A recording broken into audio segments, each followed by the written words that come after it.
तो गाइस चलिए आज देखते हैं। एक इंडिया में कंपनी है L&T, उसका फुल फॉर्म नाम है लार्सन एंड टोब्रो लिमिटेड। उसका इतिहास, वो अपने इंडिया की कंपनी है लेकिन उसको बनाया किसी विदेशी ने बनाया था, तो पार्टनर मिल करके। अब वो दुनिया में नहीं है तो अपने इंडिया वाले सब लोग उस कंपनी को चलाते हैं। तो चलिए स्टार्ट करते हैं वीडियो और देखते हैं अपने L&T कंपनी का इतिहास। दोस्तों, आपको पता नहीं होगा कि दुनिया की सबसे बड़ी मूर्ति स्टैच्यू ऑफ यूनिटी इतनी खास है जिसे पूरे भारत का कर्जा चुकाया जा सकता है।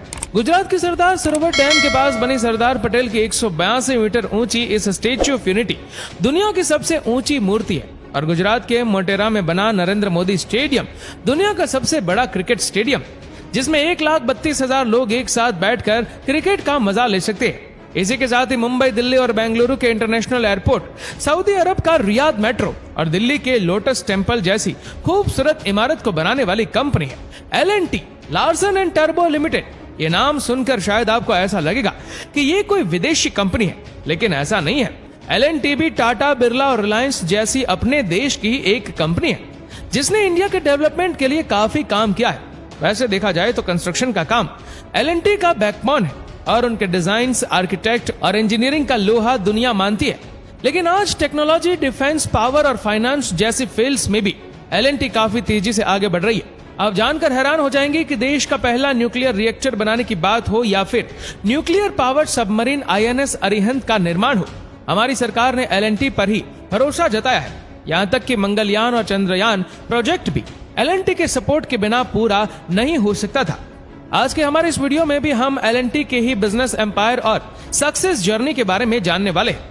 दोस्तों, L&T की स्टोरी की शुरुआत 1934 में हुई, जब डेनमार्क की एक मशीन बनाने वाली कंपनी ने एक सिविल इंजीनियर सोरेन क्रिश्चियन टूर्बो और एक chemical engineer Henning Holck Larsen को एक सीमेंट कंपनी के इंस्टॉलेशन और मर्जर के सिलसिले में इंडिया भेजा। दरअसल लार्सन एंड टूर्बो दोनों कॉलेज फ्रेंड थे। जब 1939 में सेकंड वर्ल्ड वॉर शुरू हुआ तो डेनमार्क पर जर्मनी का कब्जा हो गया और ये दोनों दोस्त वापस नहीं लौट सके।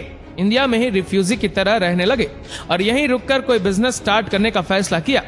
लेकिन उनके पास ज्यादा पैसे तो बचे नहीं थे, इसलिए मुंबई में एक छोटे से रूम में उन्होंने एक पार्टनरशिप फर्म के रूप में L&T की शुरुआत की, जिसे 1946 में एक प्राइवेट लिमिटेड कंपनी में कन्वर्ट कर दिया गया। क्योंकि इंडिया में भी अंग्रेजों का शासन था, इसलिए हम ज्यादातर सामानों के लिए यूरोपियन कंट्रीज पर ही निर्भर थे।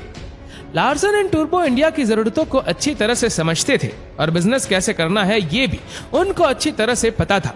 वे कई यूरोपियन कंट्रीज के एजेंट बन गए और लोगों के रिक्वायरमेंट के हिसाब से सामान का इंपोर्ट करने लगे। डेनमार्क से भी डेयरी से रिलेटेड इक्विपमेंट्स मंगाकर वह इंडिया में सप्लाई करते थे। वॉर का समय था, जिसकी वजह से काफी सारे शिप्स डैमेज हो गए थे जिन्हें मरम्मत की जरूरत थी।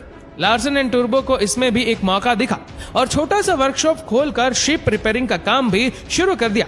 लेकिन इस काम को उन्होंने अपने कोर बिजनेस के साथ मर्ज नहीं किया, बल्कि इस ऑपरेशन को हैंडल करने के लिए उन्होंने हिल्टा लिमिटेड नाम की एक सेपरेट कंपनी बना दी।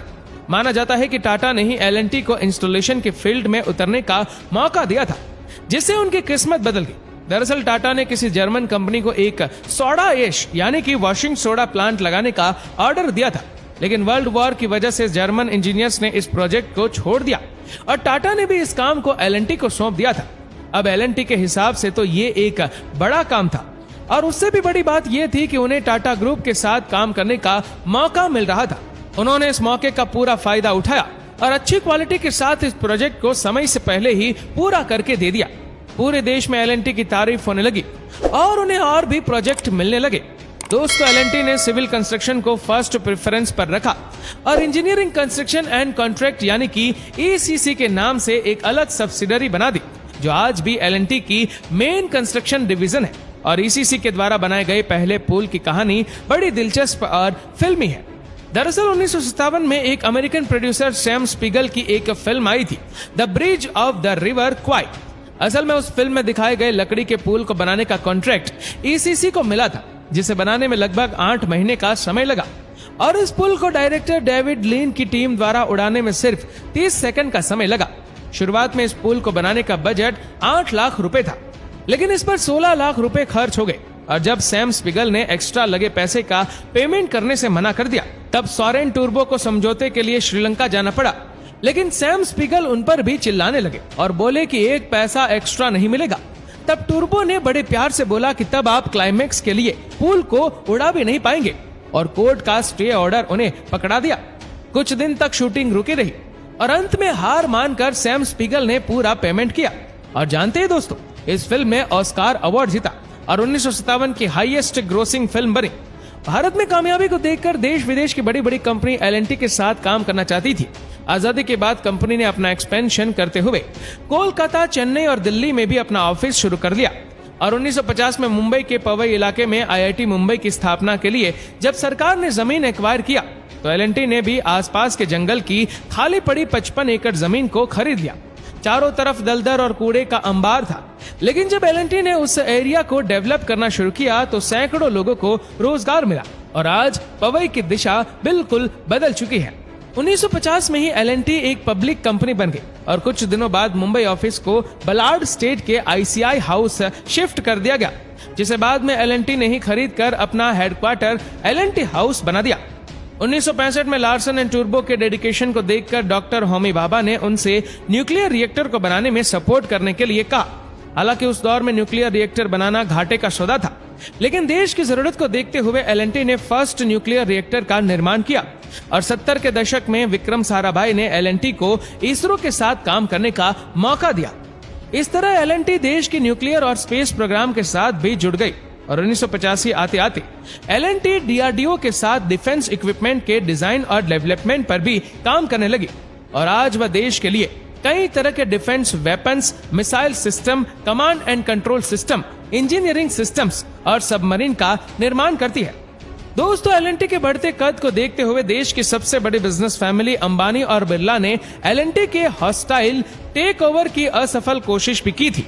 आपकी जानकारी के लिए बता दी कि हॉस्टाइल टेकओवर का मतलब होता है कि जब कोई कंपनी स्वतंत्र रूप से काम करना चाहती है, लेकिन कोई ज्यादा पैसे वाली कंपनियां मार्केट से उनके शेयर परचेज करके उन पर अपना कंट्रोल कर ले, तो इसे हॉस्टाइल टेकओवर कहा जाता है। 19th के दशक में तो L&T रिलायंस के हाथों में जाते जाते रह गई थी।